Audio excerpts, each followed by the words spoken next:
प्रवासी हिंदी साहित्य की प्रसिद्ध कहानीकार दिव्या माथुर की लिखी हुई कहानी आज सुनिए, नीली डायरी। हिंदी का प्रवासी साहित्य अब हिंदी साहित्य की एक सशक्त धारा बन चुकी है। इन कहानियों का परिवेश हिंदी पाठकों के लिए नया है, जिसकी वजह से पाठक के मन पर ये कहानियाँ प्रभाव डालती हैं। प्रस्तुत है दिव्या माथुर की कहानी नीली डायरी, मेरी जुबानी। मैं हूँ सीमा सिंह। रमन रिजवान की नीली डायरी में एक साथ दो नाम जोड़ने जा रहे थे। उसकी धड़कन की रफ्तार कई दिन से तेज थी। वो बहुत तनाव में था। जब भी वो एक नई औरत के शिकार पर निकलता, कुछ ऐसा ही होता था। अपनी काबिलियत पर उसे कोई शक नहीं था और इसीलिए उसकी नीली डायरी मेज पर खुली रखी थी कि कब वो अपनी नई पड़ोसन रीमा कपूर का नाम उसमें लिखे। एकाएक न जाने क्या हुआ कि 98 के अंक पर पहुंचते ही रमन की नीली डायरी में प्रविष्टियां अचानक रुक गईं और एक शतक पूरा करने के लिए उसे पूरा 1 साल लंबा इंतज़ार करना पड़ा। ऐसा नहीं था कि औरतों की कमी थी, पर वो ही न जाने क्यों नकछड़ा हो गया था। पहले वो किसी भी ऐरी गैरी नत्थु खैरी के साथ शाम गुजारने के बाद सहवास के लिए तैयार हो जाता था, पर अब हर युवती में उसे कोई न कोई खामी नज़र आ जाती। उसकी पुरानी माशूकाओं के विचार में स्थायी संबंध बनाने को आतुर युवतियाँ अब रमन से सावधान रहने लगी थीं, क्योंकि रमन एक आज़ाद भंवरा था जो किसी फूल पर बैठने को तैयार नहीं था। रमन की उत्तेजना ने एक कुटिल ख्वाहिश को जन्म दिया। अपने शतक को पूरा करने के लिए उसे सिर्फ 2 औरतों की ज़रूरत थी और एक साथ 3 विकल्प उसके पड़ोस में आ बसे थे। अधेड़ उम्र की रीमा की नई नवेली खूबसूरत बहू स्नेहा और अल्हड़ बेटी ज़ारा, जो एक पका आम थी। रमन के पेड़ हिलाने भर की देर थी। रीमा जी, मैं शॉपिंग पर जा रहा था। Do you need something from the supermarket? कुछ ज़रूरत हो तो शर्माइएगा नहीं। नई पड़ोसन होने के नाते रीमा के घर के चक्कर बात बात में लग रहे थे। ज़ारा और स्नेहा से भी अधिक चंचल रीमा सदा खिलखिलाती रहती थी, विशेषतः जब रमन आसपास हो, जानते हुए भी कि ज़ारा और स्नेहा मन ही मन उसका मजाक उड़ा रही थीं। रमन को इसकी जरा परवाह नहीं थी। वो जानता था कि इन दोनों के नाम भी उसकी नीली डायरी में जुड़ने वाले थे। अभी जो उनको इग्नोर कर रहा था, वो उसकी केवल एक चाल थी। रीमा भी कोई कम शातिर नहीं थी, किंतु रमन का चार्म उसके सिर पर चढ़कर बोल रहा था। ऊपर से वो दर्शाती कि यह हंसी मजाक उसके लिए सिर्फ एक मनोरंजन था, किंतु अंदर ही अंदर रमन से निकटता के लिए वो तड़प रही थी। जब से रमन ने रीमा के कंधे और पीठ की मालिश की थी, उसका तन बदन रमन के आगोश के लिए मचल रहा था। रीमा का पति मनोज और बेटा अमर दोनों अपने आयात निर्यात के धंधे की वजह से अधिकतर बाहर ही रहते थे और जब कभी वे विदेश में आयोजित प्रदर्शनियों में भाग लेने जाते तो हफ्तों वहीं टिके रहते। उन्हें विदेशी मस्ती का चस्का लग चुका था। लंदन में होते हुए भी वे रात के 1 या 2 बजे से पहले कभी घर नहीं लौटते थे और इसलिए उन्होंने अपनी बीवियों को भी ढील दे रखी थी ताकि वे झिकझिक ना करें। 3 खूबसूरत और तन्हा औरतों को मन बहलाने के लिए कुछ तो चाहिए। उनके कुशल क्षेम लेने और उनकी शिकायतों के अंबार में डूबने को बेचैन उनका पड़ोसी रमन जल्दी ही उनकी आँख का तारा बन गया। मैं हूँ ना, कहते हुए रमन सुबह शाम हाजिर हो जाता। वे कितनी भाग्यशाली थीं कि एक नई जगह आकर घर बसाने में उन्हें कोई परेशानी नहीं हुई थी। नौकर चाकर, माली, ड्राइवर सभी का इंतज़ाम रमन ने 1 हफ्ते में कर दिया था। मनमौजी, मोटे ताजे और आलसी बाप बेटा फूले नहीं समा रहे थे। उनके हाथ हिलाए बिना उनके घर की औरतें संतुष्ट थीं। उनसे रमन ने भी दोस्ताना गांठ लिया था। मनोज के शब्दों में वो इसे यूज़ कर सकते थे। वे ये नहीं जानते थे कि असल में रमन उनकी बीवी, बहू और बेटी को यूज़ करने के लिए पेंच लड़ा रहा था। ज़ारा को तो मन आ गया था रमन पर। एकल, कुंवारा, अमीर और बेहद आकर्षक। और क्या चाहिए एक 26 साल की तलाकशुदा लड़की को। एस्टेट एजेंट होने के नाते रमन बहुत होशियार और बातूनी था। वो आता तो रीमा के ना चाहते हुए भी ज़ारा उसके पास आ बैठती। वो माने बैठी थी कि एक वही रमन की सही हकदार थी। बूढ़ी होने पर आई पर अभी तक छम्मक छलो बन्नी घूमती हैं। ज़ारा को माँ पर मन ही मन बहुत गुस्सा आता कि वो कबाब में हड्डी बनी उन दोनों के बीच में बैठी रहती थी। स्नेहा, रमन के लिए मसाले वाली चाय बनाना। जैसे ही रमन बैठक में पहुंचता, रीमा बहू से कभी चाय तो कभी शरबत बनाने को कहती। बस एक स्नेहा ही थी जो अपने ऊपर काबू रखने के प्रयत्न में लगी थी। सास और ननद का तो कुछ नहीं जाएगा, वही बदनाम हो जाएगी। नई नवेली दुल्हन को छोड़कर अमर पूरे समय पिता के धंधे में लगा रहता था। एक हफ्ते के हनीमून से क्या होता है। स्विट्ज़रलैंड में भी उसे कहाँ चैन था। हर 10 मिनट में रीमा या ज़ारा का फ़ोन आ जाता और घंटों यूं ही बीत जाते। लैपटॉप लैप में लिए अमर उन्हें और अपने अन्य दोस्तों को स्विट्ज़रलैंड की तस्वीरें दिखाता रहता और स्नेहा बालकनी में तन्हा खड़ी सुनसान वादियों को अपनी स्वप्निल आँखों में उतारती और मन में उन्हें संभाल के रखती जाती। उसे हमेशा एक डर बना रहता था कि न जाने कब वे उसे मैके जाने को कह दें। उसे सहारा देने वाला कौन था यहाँ। उसकी एक छोटी सी गलती भी नज़रअंदाज नहीं की जाती थी। बिजनेस के सिलसिले में जब कभी अमर के साथ जाना पड़ भी जाता तो स्नेहा को कुढ़ने के सिवा कुछ नहीं मिलता था। ढेरों महिलाएं हे गॉर्जियस अथवा माय डार्लिंग कहती हुई अमर को आलिंगन में ले लेती और वे उन्हें चूमता चाटता रहता, बिना ये सोचे कि उसकी लाचार पत्नी पर क्या गुजर रही होगी। पर किसी की कमर में हाथ डाले अमर स्नेहा को किसी के साथ अकेला छोड़कर घंटों गायब हो जाता। Don't be so backward Sneha, try to enjoy yourself. Sneha की शिकायत करने पर अमर कहता तो उसे लगता कि वो सचमुच गंवार थी। गांव में पली बढ़ी और लिखी पढ़ी स्नेहा को जब देखो तब ताने ही सुनने को मिलते, कभी रीमा और ज़ारा के तो कभी पति के। रमन कभी स्नेहा से बात करने की कोशिश करता तो रीमा और ज़ारा उसे ऐसे घूरती कि जैसे उसने कोई पाप कर दिया हो। रमन जब उसे बेचैन और गहरी नज़रों से देखता तो स्नेहा को लगता कि वो केवल उसी को ही चाहता था और केवल उसी के लिए घर के चक्कर भी लगा रहा था। स्नेहा रात को उसी के सपनों में खोई सो जाती और एक नई उमंग लिए उठती कि उसे नहा धोकर अच्छे से तैयार हो जाना चाहिए, ना जाने कब रमन आ जाए। चाय पकड़ाते हुए उंगलियों का छू जाना ही उसे घंटों के लिए उद्वेलित कर जाता। उधर ज़ारा को किसी की कोई परवाह नहीं थी। उसे तो लगता था कि वो जब भी वो चाहेगी रमन उसकी झोली में आ गिरेगा। और किसके लिए चक्कर लगा रहा था उनके घर के? आने का कोई तो बहाना चाहिए उसे। मम्मी के कंधों की मालिश भी वो ज़ारा के लिए ही तो कर रहा था। उसे विश्वास था कि रमन जल्दी ही उसे प्रपोज करेगा। वो बहुत उत्कंठित थी। वो नहीं जानती थी कि रमन के लिए विवाह एक गोपनीय अंत्येष्टि की रस्मों को निभाने जैसा था, जिसके मुआवजे में शोकातुर दूल्हा दुल्हन जब चाहें तब संभोग कर सकते हैं, खुल्लम खुल्ला हनीमून के लिए जा सकते हैं और बच्चे पैदा कर सकते हैं। उपहार के बदले उनके यार दोस्त मुफ्त की शैंपेन पीकर अथवा इधर उधर मुंह मारकर क्षतिपूर्ति कर लेते हैं। पर जो ना शैंपेन पीता हो और ना ही इधर उधर मुंह मारने में विश्वास रखता हो, उसके लिए तो कुछ नहीं बचा। जीवन भर एक ही औरत के साथ जिंदगी भर की झिकझिक में रमन नहीं पड़ने वाला। उसे तो डर था कि कहीं ज़ारा के गड़बड़ झाले में उसके 2 अच्छे शिकार हाथ से न निकल जाएं। ज़ारा से अच्छी उसे रीमा और रीमा से अच्छी उसे स्नेहा लगती थी। खैर, रमन की 5 घी में थी। एक साथ 3 खाने भरने जा रहे थे उसकी नीली डायरी में, जिसमें उन सभी औरतों के नाम हैं जिनके साथ वो सहवास कर चुका था। एक टिक लगाने भर की देर थी। उसकी नब्ज़ इतनी तेज़ चल रही थी कि उसे लगा कि शायद कहीं रुक न गई हो और न जाने कब उसका दिल निकलकर फर्श पर आ गिरे। उसके हिसाब से रीमा, ज़ारा और स्नेहा तीनों लगभग तैयार थीं, पर वो पशोपेश में था कि खेल कहाँ से शुरू किया जाए। उनमें से किसी एक को अलग से बुलाना टेढ़ी खीर था। ज़ारा सेफ बैट थी और उसे हासिल करना उसके बाएं हाथ का खेल था, पर उसे हाथ लगाने का मतलब था बाकी 2 से हाथ धो लेना और स्नेहा को छूने का अर्थ था पूरे कपूर परिवार से दुश्मनी। रमन को लगा कि रीमा से ही खेल शुरू करना बेहतर होगा, क्योंकि वो अपने अवैध संबंध को गुप्त रखेगी। वो ये भी जानता था कि उसकी सबसे बड़ी लूट स्नेहा होगी, जिसके लिए वो कोई भी जोखिम उठाने को तैयार था। पिछले 15 सालों में वो 98 औरतों के साथ सो चुका था।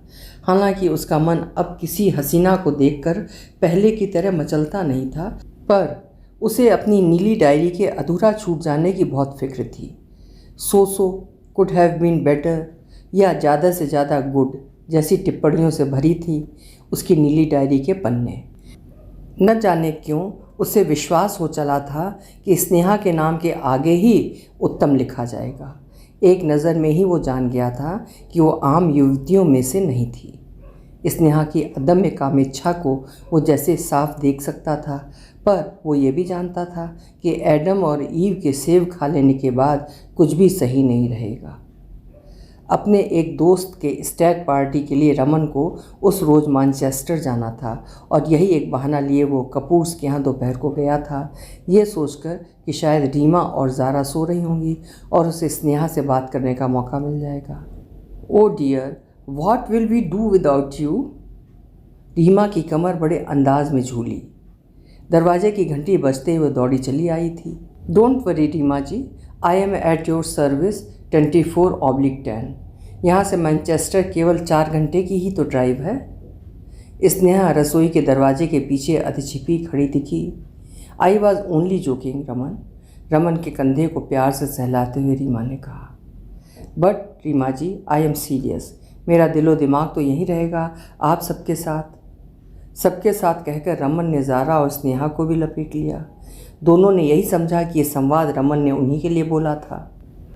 Can I come with you Raman to Manchester? Zara ने, जो अभी तक नाइट सूट में थी। No you silly girl, Raman अपने दोस्त की स्टैग पार्टी में जा रहा है, वहाँ लड़कियों का क्या काम? अगर ज़ारा चलने को तैयार थी तो स्टैग पार्टी जाए भाड़ में। I have never been to a stag party mama.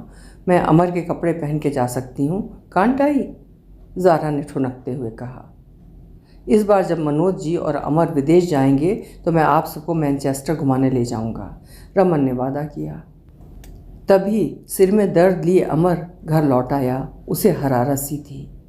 चलिए मैं आपको अभी डॉक्टर माथुर के पास ले चलता हूँ, रमन ने झट अपनी सर्विसेज पेश की। अरे नहीं रमन, थोड़ी सी थकान है, जर्मनी से लौटकर जेट लैग नहीं जा रहा, देखना कल सुबह तक मैं बिल्कुल ठीक हो जाऊँगा। स्नेहा को बेमन से अमर के साथ ऊपर सोने के कमरे में जाना पड़ा।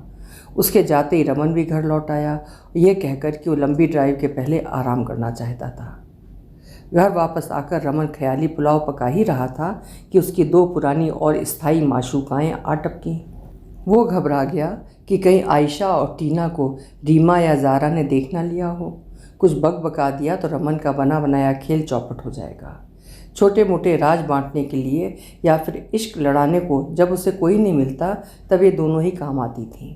इनसे बिगाड़ कर वो कहाँ जाएगा? जब कभी रमन का दमा बिगड़ जाता तो आयशा और टीना ही 24 घंटे उसे गोद में लिए कभी उसका सीना मलती तो कभी उसकी पीठ सहलाती, ऐसी सेवा करती कि क्या रमन की माँ ने कभी की हो। 10 साल से वे दोनों पालतू कुत्तों से उसके आगे पीछे पूंछ हिलाती घूम रही थीं। रमन के लिए तो वे अपनी जान भी दे सकती थीं। कपूर्स बेबियों के मामले में भी आयशा और टीना उसकी मदद कर सकती थीं, पर रमन अपना शिकार हमेशा खुद ही करता था। रमन के मना करने के बावजूद आयशा और टीना उसके जाने की तैयारी के बहाने आई थीं। वो बार बार उन्हें घर वापस जाने की सलाह दे रहा था, पर वे भी ऐसे कोई कच्ची गोलियां नहीं खेली थीं। क्या बात है रमन, आज तुम हमें टरका रहे हो? खुश मिजाज आयशा चटकारे लेकर बोलती थी, जैसे कि उसके मुंह में इमली रखी हो। हाँ, हम तो सोच के आए थे कि शाम को हम तुम्हें मैनचेस्टर ड्रॉप कर देंगे, कल सुबह तो तुम खड़े होने लायक भी नहीं बचोगे। गिलहरी सी फुदकती हुई टीना बोली। तुम लोग क्यों परेशान होते हो? मैंने सोच लिया है कि मैं ज़्यादा नहीं पीऊँगा और जाने से पहले मैं ज़रा आराम करना चाहता हूँ।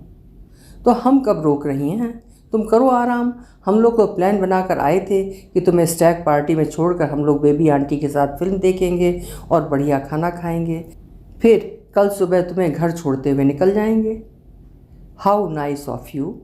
रमन अनग्रहित था। कितना ध्यान रखती थी वे उसका। तुम जाके सो जाओ, कल के लिए मैं कुछ पका देती हूँ। पीने के बाद तुम्हारी तबीयत हमेशा ख़राब हो जाती है। आते ही कुछ खा लेना। अंधे को क्या चाहिए, 2 आँखें। खाना बनाने के लिए आयशा सीधी रसोई में पहुँच गई। मेरी किचन का सत्यानाश नहीं कर देना। हमें पता है मिस्टर क्लीनलीनेस। रमन झक मार के अपने सोने के कमरे में चला गया। तुझे तो खाने की ही पड़ी रहती है आयशा। अच्छे पड़ोसियों के नाते हम रीमा से मिलकर आते हैं, रमन तो हमें उनसे मिलवाने से रहा। फुदकती हुई टीना बोली। Are you serious Ayesha? Raman को पता लग गया तो? आयशा डोंगे में दाल भिगोती हुई बोली। फिर तो वो हमारी और भी चापलूसी करेगा कि कहीं हम उसकी पोल ना खोल दें। टीना के मुंह में जैसे किसी ने नींबू निचोड़ दिया हो। बात बिगड़ गई तो हम उससे कहीं नाराज़ ना कर बैठें, आयशा ने कहा। वैसे भी अब हमें एक और रमन ढूंढ लेना चाहिए। तुमने देखा नहीं, रह रहकर रमन की नज़र रीमा के बंगले की ओर उठ रही थी, टीना बोली। आयशा ने आलू काटने शुरू कर दिए थे। बिखरे हुए छिलकों को सफाई पसंद टीना हाथ के हाथ डस्टबिन में फेंकती जा रही थी। रीमा एंड कंपनी 4 दिन के मेहमान हैं। सो कॉल्ड भले घर की बहू बेटी ना जाने कब किनारा कर जाए। वैसे भी उसकी नीली डायरी में आज भी हम टॉप पर हैं। हमसे बिगाड़ कर वो कहाँ जाएगा टीना? ये हुई ना बात। तुम्हारी खूबसूरती और मेरी वॉलप्चुअस बॉडी और हमारी सेक्सुअलिटी का क्या मुकाबला करेंगी ये माँ बेटी? होंठों को गोल करके चुंबन देने के अंदाज में टीना बोली। बड़े दिन से हमने रमन की नीली डायरी नहीं पढ़ी। रीमा एंड कंपनी की एंट्रीज पढ़नी चाहिए। अरे अभी तो पूरे परिवार को शीशे में उतार रहा है। कपूर साहब और उनके बेटे को मैं हूँ ना कहकर दौरे पर भेजने वाला है। फिर देखना रमन की डायरी। बेचारे कपूर्स, आयशा ने आह भरते हुए पड़ोस के घर की ओर देखते हुए कहा। बेचारे क्या, वे विदेश में मज़े कर रहे होंगे और उनकी बीवियां यहाँ। तुम भी टीना बहुत ज़्यादा डायरेक्ट हो। मुझे लाग लपेट बिल्कुल पसंद नहीं आयशा। जो कहना है साफ कहती हूँ, इसीलिए रमन मुझे पसंद करता है। कौन किसे पसंद करता है टीना? बेडरूम से बाहर आते ही रमन ने पूछा। उसके कान रसोई में ही लगे थे। अरे तुम सोए नहीं? चलो मैं तुम्हारी मालिश कर दूँ, बात बदलते हुए टीना बोली। अरे नहीं टीना, तुम्हारी तो पीठ में दर्द था, अब कैसा है? यू नो वो तो चलता रहता है। तो आओ, जाने से पहले मैं तुम्हारी मसाज कर दूं। इसके पहले कि टीना जवाब दे, बेद की कुर्सी के पीछे खड़े होकर रमन उसके कंधे और पीठ मसलने लगा। टीना की ऊ से आयशा परेशान हो गई।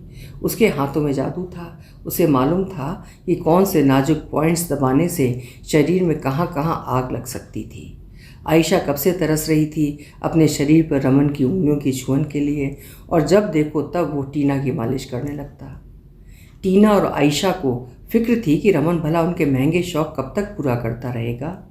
आजकल अच्छे और अमीर पुरुषों की बहुत कमी हो गई थी। किसी ऐरे गहरे नत्थु खैरे के साथ तो उनका गुजारा भी नहीं हो सकता था। एक थिएटर ही देखने निकलो तो 100 पाउंड्स फुर से उड़ जाते थे, और फिर आजकल किसी का भरोसा भी तो नहीं किया जा सकता। देखने सुनने में अच्छे दिखने वाले पुरुष हत्यारे साबित होते और फिर न जाने क्या बीमारी पाले हों। रमन को तो वे सालों से जानती थीं, कोई रिस्क वाली बात थी ही नहीं। शाम को टीना ने अपनी मर्सिडीज पोर्ट से निकाली। आयशा कूदकर आगे वाली सीट पर बैठ गई और झेंपता हुआ रमन टीना के पीछे वाली सीट पर बैठ गया। अपने पोर्च में खड़ी ज़ारा और रीमा की सारसनुमा गर्दनें रमन के पोर्च तक खिंची चली आईं। Hello, we wanted to meet you, Tina ने चिल्लाकर कहा तो रीमा और ज़ारा ने उन्हें यूँ देखा कि उनकी नज़र रमन के घर की ओर तभी ही उठी थी। श्योर, ज़ारा ने कहा। अब तक स्नेहा भी बाहर निकल आई थी। तीनों की घंटियां टनटना उठीं। काश कि वो उन्हें खुद ही मिलवा देता। अब क्या जवाब देगा? ये औरतें भी खूब होती हैं। जब खुद मज़े ले रही हूँ तो कुछ नहीं, पर जहाँ कोई और नज़र आई कि इनका मुँह सूजा नहीं। वे लोग तुम दोनों को देखकर ना जाने क्या सोच रही होंगी, रमन बुड़बुड़ाया। यही कि एक सिंगल आदमी की 2 गर्लफ्रेंड्स, और वो भी एक साथ, टीना ने मजाक में कहा। डोंट वरी रमन, हम तुम्हारे सच्चे आशिक हैं। हम ही तुम्हें इस दलदल से भी बाहर निकाल लेंगे, आयशा बोली। रमन को लगा कि शायद बात संभल जाएगी। वैसे भी तो आज नहीं तो कल उसे अपनी योजना इन दोनों को बतानी ही पड़ेगी।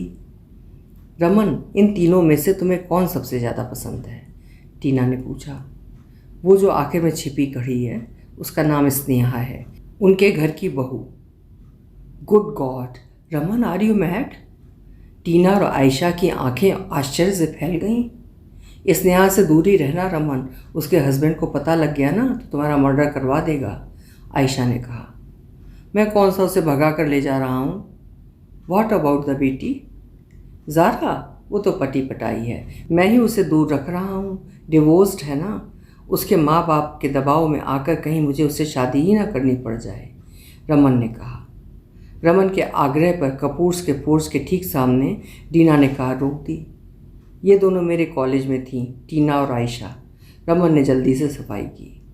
Nice to meet you guys, हम स्टैनमोर में रहते हैं, आप कभी उधर तशरीफ़ लाइएगा, आयशा ने गर्दन बाहर निकाल कर कहा। Sure, you must come too, Reema ने जवाब दिया। लव टू, आयशा ने हाथ से टीना की जांघ को दबाया कि वो चलती क्यों नहीं। विल मिस यू, रमन ने शर्माते और हकलाते हुए रीमा की ओर देखते हुए कहा तो टीना और आयशा ने अपनी आंखें आसमान की ओर उठाकर किया। इंतहाए इश्क है, आगे आगे देखिए होता है क्या, आयशा बोली। मुझे लगता है कि कल वापस आकर इन तीनों पर मुझे फिर से मेहनत करनी पड़ेगी। रमन का दिमाग अभी भी 3 देवियों पर ही लगा था। कल हमें और कपूर्स को मिल्टन कीन्स वाले जयपुर रेस्टोरेंट में ले चलो ना, उनका खाना बेहद लजीज होता है, टीना बोली। हाँ, और उनकी एम्बियंस तो भाई वाह, तुम्हारी नई माशूकाएँ झट से पट जाएंगी और हम उन्हें जता देंगे कि हम कबाब में हड्डियाँ बनने वालों में से नहीं हैं, आयशा ने कहा। रमन ने मनी मन तय किया कि वापस आकर वो इन दोनों को तो नहीं पर हाँ कपूर्स को ज़रूर जयपुर ले जाएगा। मैनचेस्टर से वे दोपहर को लौटे तो रमन ने बहाना करके आयशा और टीना को बाहर से टरका दिया, यह कहकर कि वो थोड़े खुमार में था, अब वो जमकर सोएगा। उनके जाते वो सीधा कपूर्स के यहाँ उन्हें न्योता देने पहुँच गया। आप सबको आना है विदाउट फेल, कपूर साहब और अमर को कह दीजिएगा कि आज काम से जल्दी वापस आ जाएं। रमन को आश्वस्ति चाहिए थी कि कोई बहाना बनाकर कहीं वे स्नेहा को घर में ही न छोड़ आएं, जैसे कि हर बुधवार और शुक्रवार की रात के 8 से 10 बजे तक रीमा और ज़ारा घर की रखवाली के लिए स्नेहा को छोड़कर सेंट स्टीफेंस चर्च में सालसा नृत्य सीखने जाती थीं। मिल्टन कीन्स जाने के लिए तीनों महिलाएं ऐसे तैयार हुई थीं कि जैसे एक दूसरे को मात देना चाहती हों। अमर की कार में वे पांचों समा सकते थे, पर बिना कुछ कहे सुने ज़ारा रमन की कार में आ बैठी। रीमा चाहकर भी कुछ न कर सकी। बाप बेटा आगे और सास बहू अमर की कार में पीछे बैठी थी। रमन ने स्टार्टर्स में चिकन टिक्का और सीख कबाब के साथ आलू की टिक्की और छोले मंगवाए। कांटे छुरी से खाने में स्नेहा को दिक्कत हो रही थी और कपूर परिवार उसे ऐसे घूर रहा था कि जैसे वो उन सबकी बेइज्जती करवाने पर तुली हो। हाथ से खाने का मज़ा कुछ और ही है, एक्सक्यूज़ मी, कहते हुए रमन ने एक टिक्का हाथ में उठा लिया तो अमर और मनोज की भी जान में जान आई और वे सब सहज होकर गपागप खाने लगे। स्नेहा की झुकी हुई पलकों के पीछे रमन ने ढेर सा आभार देखा। सभी ने स्वादिष्ट भोजन का भरपूर आनंद लिया। तीनों महिलाएं अंदर बाहर से भीग रही थीं, पर रमन की पूरी तवज्जो मनोज और अमर पर थी, जैसे कि वे उसके विशेष अतिथि हों। बाप बेटा दोनों भारी भरकम और ऊंचे लंबे थे, पर उनकी शक्ल बच्चों की सी थी। एक बार भी उन्होंने किसी से ये नहीं पूछा कि उन्हें खाना कैसा लगा या कि वे कुछ खा पी भी रहे हैं कि नहीं। रात के करीब 11 बजे लौटते समय ज़ारा ने अपना सिर रमन के कंधे पर टिका दिया और वो कुछ न कर सका। उसकी धड़कनों से लगभग दोहरी गति थी उसकी कार की। घर पहुंचने से काफ़ी पहले ही रमन ने ज़ारा को आगाह किया कि वो सीधे होकर बैठ जाए, जो ज़ारा को नागवार गुजरा। कार के रुकते ही वो खट से उतर गई और अपने पिता के पास जा खड़ी हुई। Let's have some coffee. Amar ने रमन को घर के अंदर आने के लिए इशारा किया। Oh no, it's too late. Raman जानता था कि बाकी सब तो सोफ़ों पर परसर जाएंगे, बेचारी स्नेहा को ही भागदौड़ करनी होगी, वो यूं ही थकी हुई लग रही थी। बुधवार की शाम को जैसे ही रीमा और ज़ारा सालसा डांस के लिए घर से निकली, मौके का फ़ायदा उठाकर रमन जा पहुंचा स्नेहा के द्वार। पोर्च में खड़े दोनों देर तक बातें करते रहे, पर चाहते हुए भी स्नेहा की हिम्मत नहीं हुई उसे अंदर बुलाने की। न जाने कब उसके ससुर और पति लौट आए। हमें लगता है कि ज़ारा दीदी आपको चाहती हैं, स्नेहा ने शर्माते हुए रमन से कहा। व्हाट? रमन ने हैरानी जाहिर की। जैसे आपको कुछ नहीं पता, वो शोखी में भरकर बोली। आई डोंट नो, मुझे तो ज़ारा बिल्कुल पसंद नहीं है। रमन को लगा कि स्नेहा के प्रति उसकी रुखाई के बारे में जानकर स्नेहा को ठंडक पहुंची। ओह, उन्होंने तो पापा जी से बात चलाने को कहा है। चलिए मेरे बंगले में बैठकर बातें करते हैं। रमन ने उसे फुसलाने का प्रयत्न किया। स्नेहा जानती थी कि अकेले में क्या हो सकता था।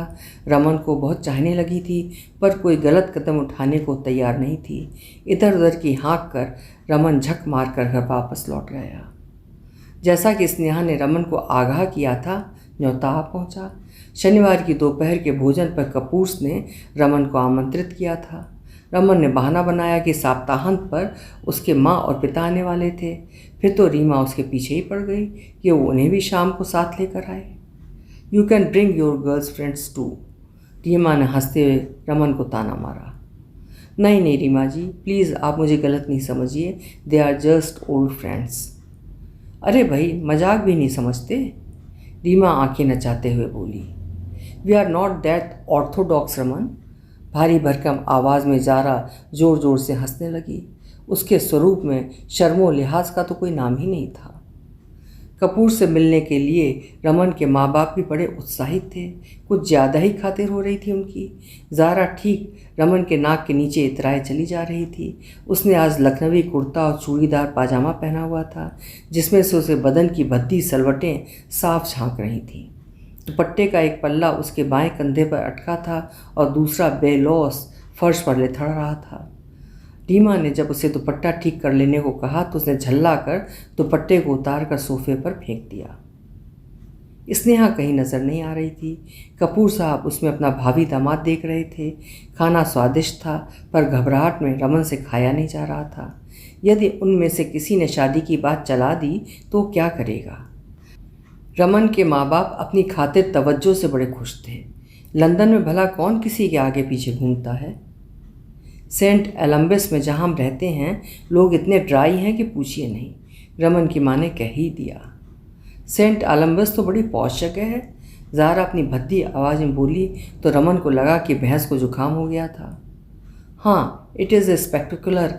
हमारा शॉपिंग सेंटर भी बहुत फेमस है, आप लोग एक दिन चक्कर लगाइए ना।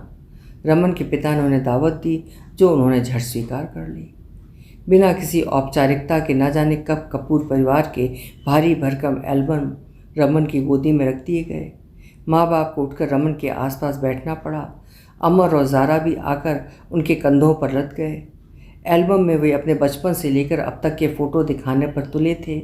गोल मटोल बच्चे अपने भारी भरकम दादा दादी, नाना नानी, मौसा मौसी और मामा मामी के अलावा पारिवारिक मित्रों के साथ हज़ारों तस्वीरों में थे और हर एक तस्वीर की कहानी सुनाते हुए उन्हें बड़ा मज़ा आ रहा था। आखिर में स्नेहा खीर लेकर आई।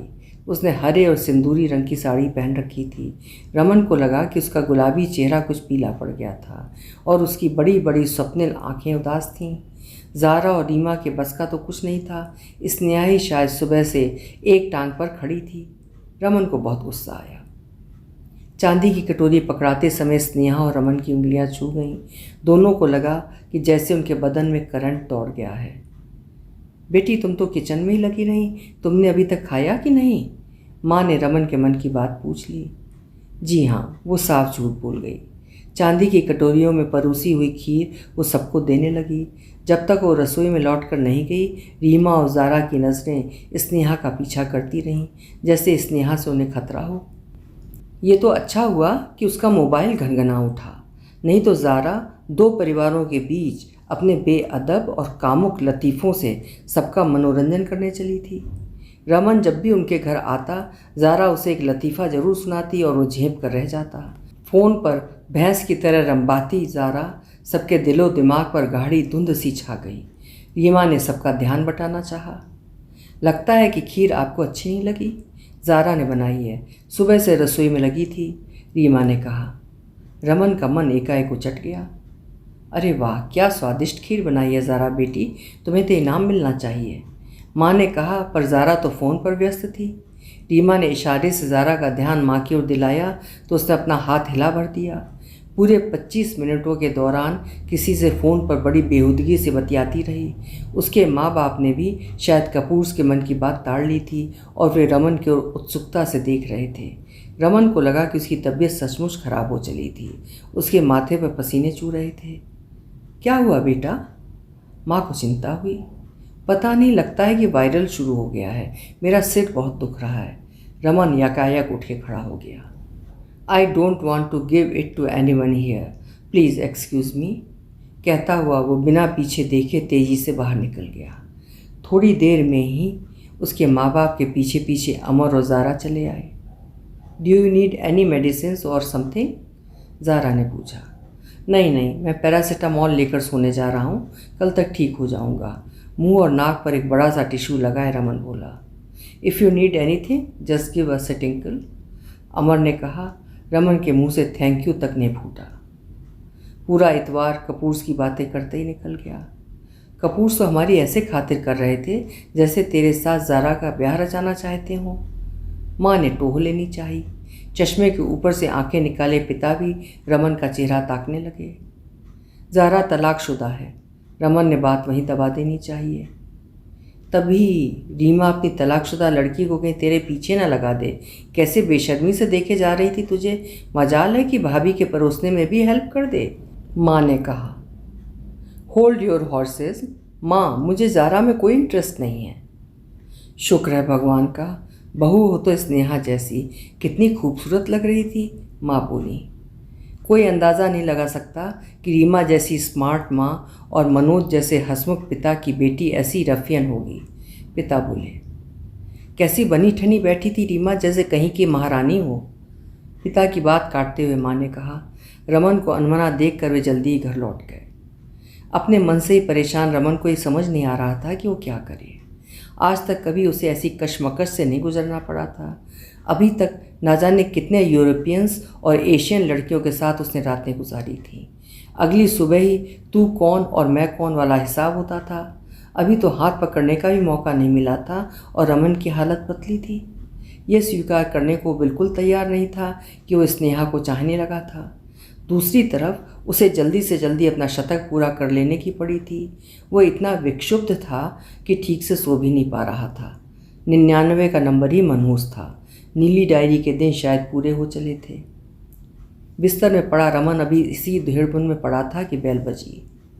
वो उछल कर खड़ा हो गया। शायद टीना और आयशा ना हो।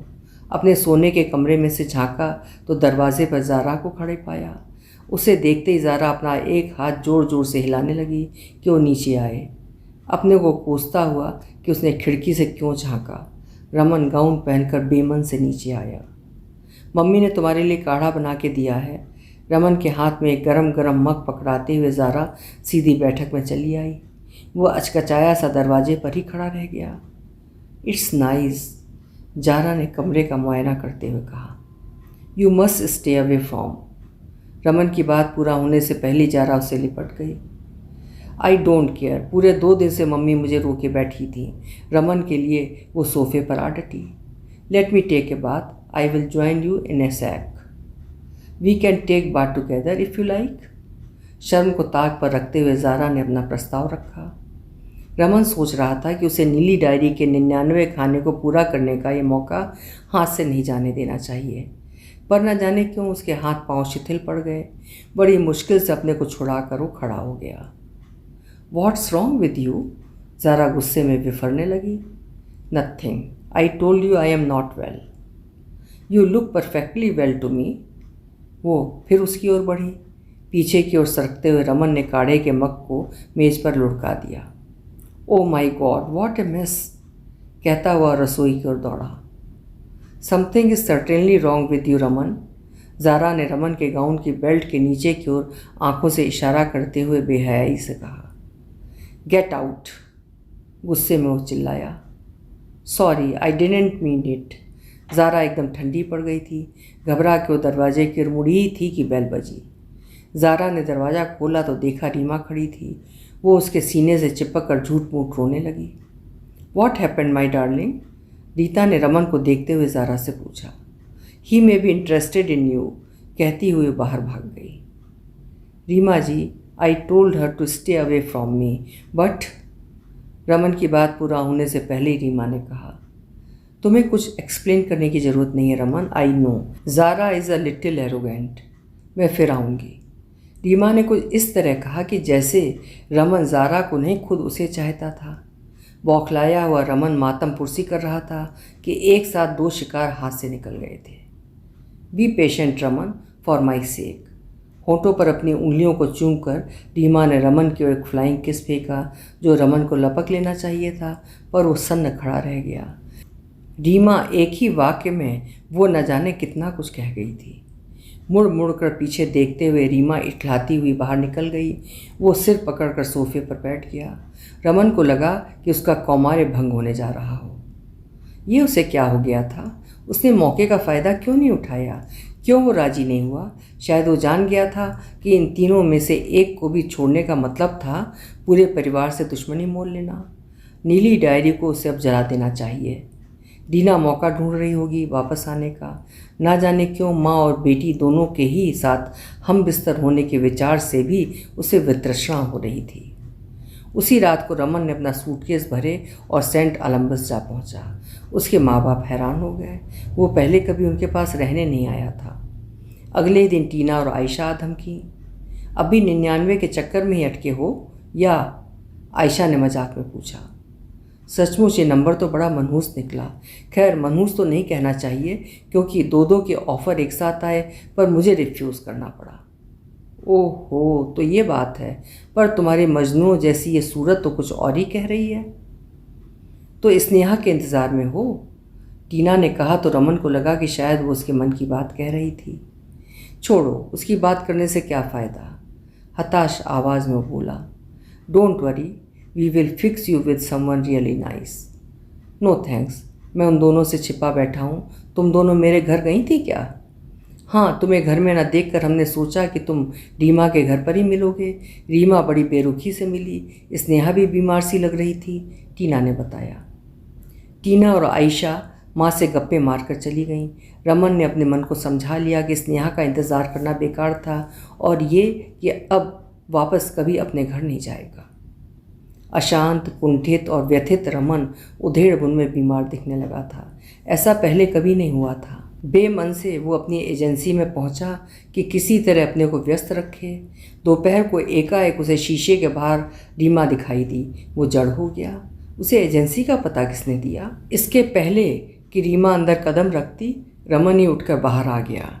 वो स्वस्थ, कमसिन और ताज़ा लग रही थी। कोई उसे देखकर कह नहीं सकता था कि वो बहू बेटी वाली एक अधेड़ उम्र की औरत थी।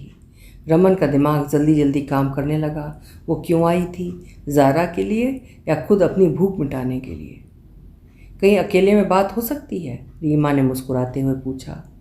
यहीं पास में ही बरिस्ता है। वहाँ नहीं, कहीं प्राइवेट। रमन के कान खड़े हो गए। शायद नीली डायरी की 99वीं पंक्ति के भरने का समय आ पहुंचा था। रीमा खुद आई थी चल के उसके द्वार।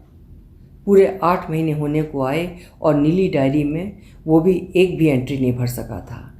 मन ना होते हुए भी वो रीमा के साथ सोने को तैयार था। अपने कर्मचारियों को ये बताकर कि वो किसी को एक बिकाऊ फ्लैट दिखाने के लिए ले जा रहा था, रमन चाबियाँ लेकर निकल आया। ये घर उसकी एजेंसी से 10 मिनट की ड्राइव पर ही था। रास्ते भर दोनों नहीं बोले। एक अच्छे से घर की ड्राइव में कार रुकी जिसके अहाते में फॉर सेल का बोर्ड लगा हुआ था। Would you like some tea? रसोई में जाकर रमन ने चाय की केटली ऑन की और रीमा से पूछा। I have not come here for tea, शोखी में भर कर रीमा बोली। वे चुपचाप ऊपर सोने के कमरे में पहुंच गए। न जाने क्यों रमन को स्नेहा की याद आई। एक मन हुआ कि रीमा को जाने के लिए कह दे, पर फिर नीली डायरी का क्या होगा और वो क्यों इनके घर की राजनीति में पड़े। Don't worry from condoms, I am sterilised. अपनी काली स्कर्ट और ब्लाउज तह करके रीमा ने कुर्सी पर रख दिए थे। बिस्तर पर अदलेटी सी होकर उसने रमन को अपने पास बैठने का इशारा किया, जो बेहद तनाव में था।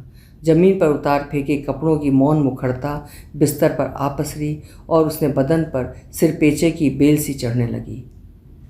जैसा कि रमन ने मन में सोच रखा था, रीमा बिल्कुल उसका उल्टा निकली।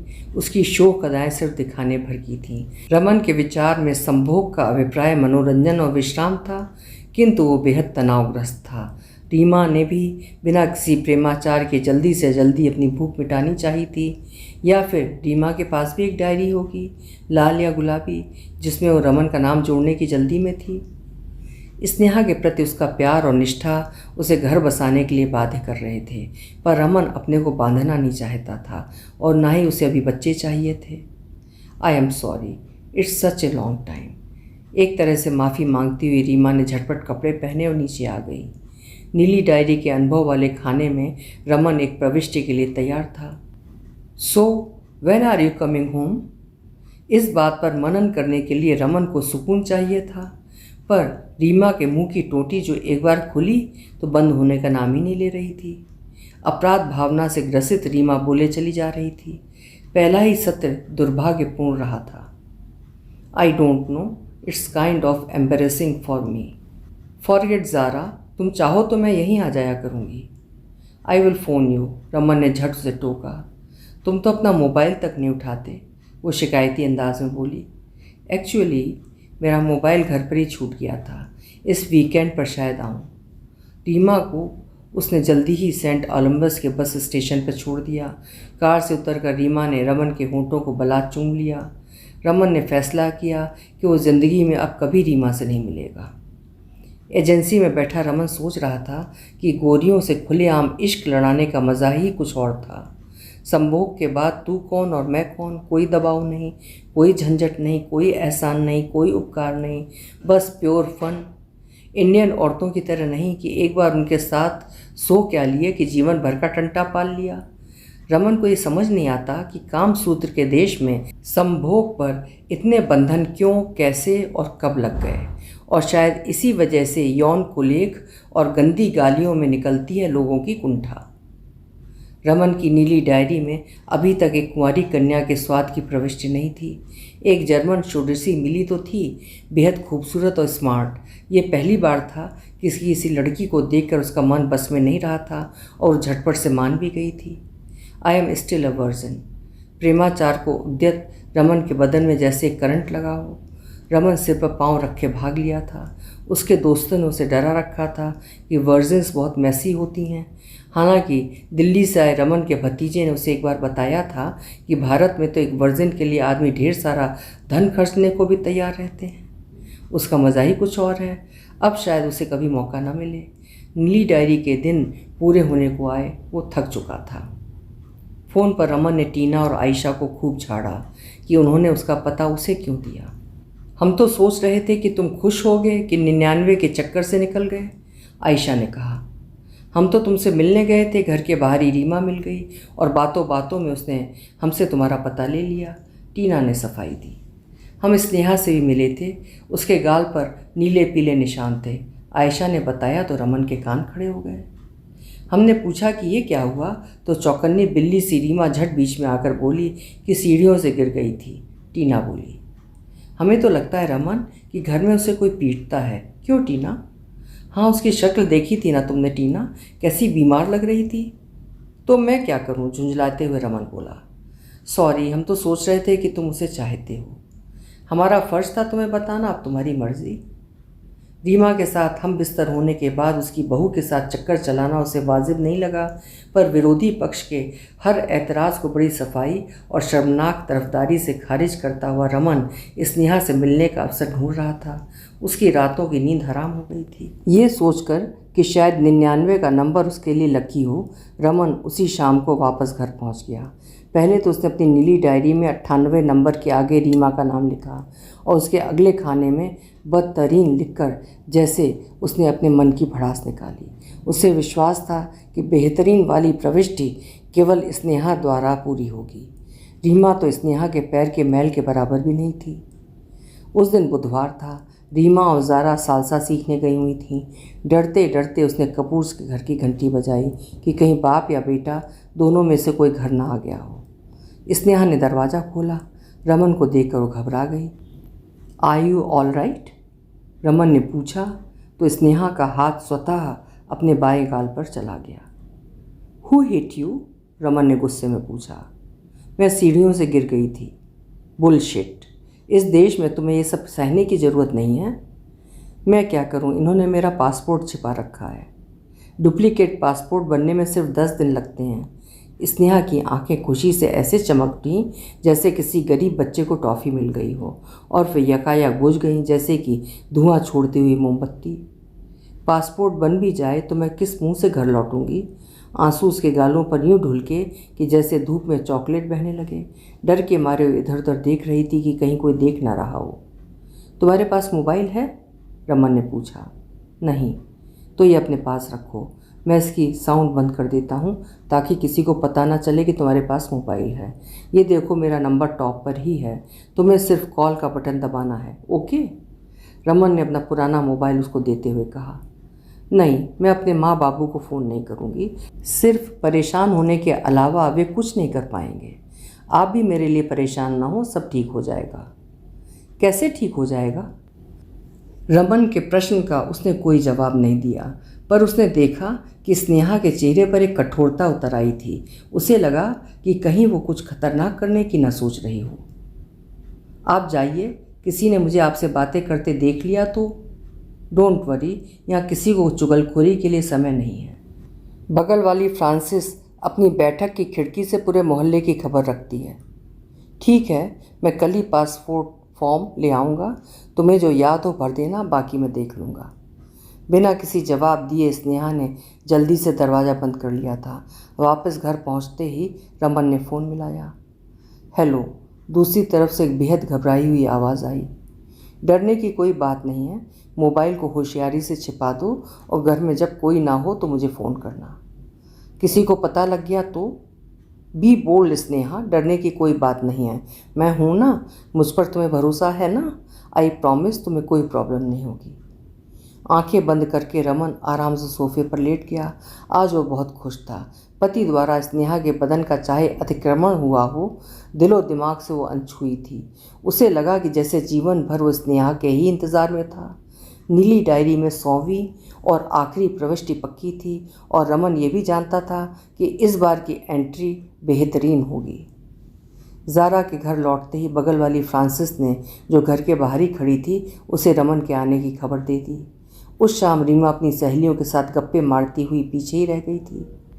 सो what was he doing in our absence? Zara की आंखों से अंगारे बरस रहे थे, जैसे वो स्नेहा को मार ही डालेगी। दीदी, वो तो आप ही को पूछ रहे थे। डर के मारे स्नेहा के मुंह से निकल गया। मुझे पूछ रहा था? ज़ारा को विश्वास नहीं हुआ। स्नेहा ऊपर अपने कमरे की ओर भागी। उसे रमन को सावधान कर देना चाहिए, इससे पहले कि ज़ारा फ़ोन करके रमन से कुछ पूछे। बाथरूम को बंद करके उसने रमन को फ़ोन कर अपने झूठ के बारे में बताया। डोंट वरी, मैं संभाल लूँगा। स्नेहा की जान में जान आई। आराम कुर्सी पर झूलता हुआ रमन अब ज़ारा के फ़ोन के इंतज़ार में था। अभी आप सुन रहे थे दिव्या माथुर जी की लिखी हुई कहानी नीली डायरी। उम्मीद है कहानी आपको पसंद आई होगी। जैसा कि मैंने आपको शुरू में भी बताया, प्रवासी भारतीय साहित्य की पृष्ठभूमि हमारे देश की संस्कृति से थोड़ा फ़र्क है। उसी को दिमाग में रखकर ही आप कहानी सुनें और उसका आनंद लें। धन्यवाद।